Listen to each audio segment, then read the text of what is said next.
We got negative x-rays, so left middle finger contusion, day-to-day, pain tolerance, see how he feels tomorrow. Obviously must have been pretty bad for him to leave the game. Usually tough he is behind the plate there.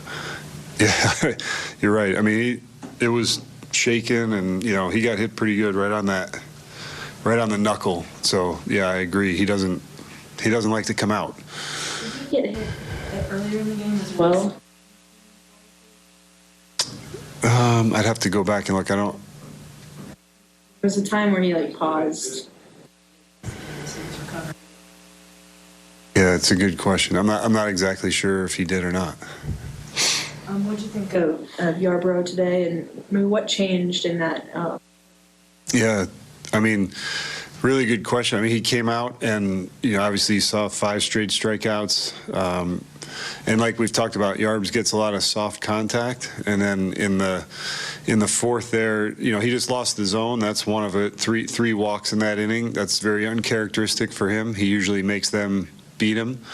So I don't know if he felt off mechanically or they were just seeing the pitches better.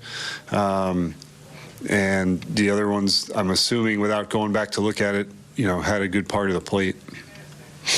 Started the game with a bang. I mean, 5 strikeouts, but also 2 homers in the first inning. That had to be a nice way to kick things off for you, at least. Yeah, it was great. I mean, Bobby, that was a great at-bat. Whether he hit a homer there or not, that was a really good at-bat. Laid off some tough sliders.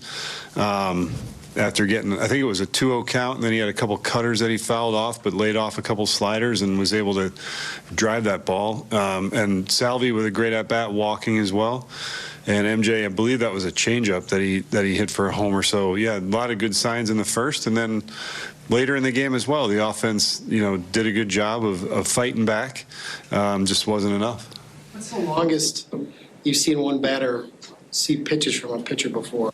Oh, that's a good question. That was a long one. Yeah, oh, for sure. I mean, that was a whole inning's worth of pitches right there. Yeah. But I couldn't tell you what the longest at bat I've seen is, but that's got to be up there. A lot about Bobby being a leadoff hitter because of his speed, but able to show some power today too with that leadoff homer. Part of his whole package. Yeah, I mean, Bobby's a 5-tool player. So the power, we know the power's in there. I don't know how many that is now, 4 or 5 already, right? So 5, yeah. So, I mean, he's got power. And then even the next at-bat, he smoked that ball to center field. It was like 107 or something off the bat. I mean, he hits the ball hard, and that generally leads to power.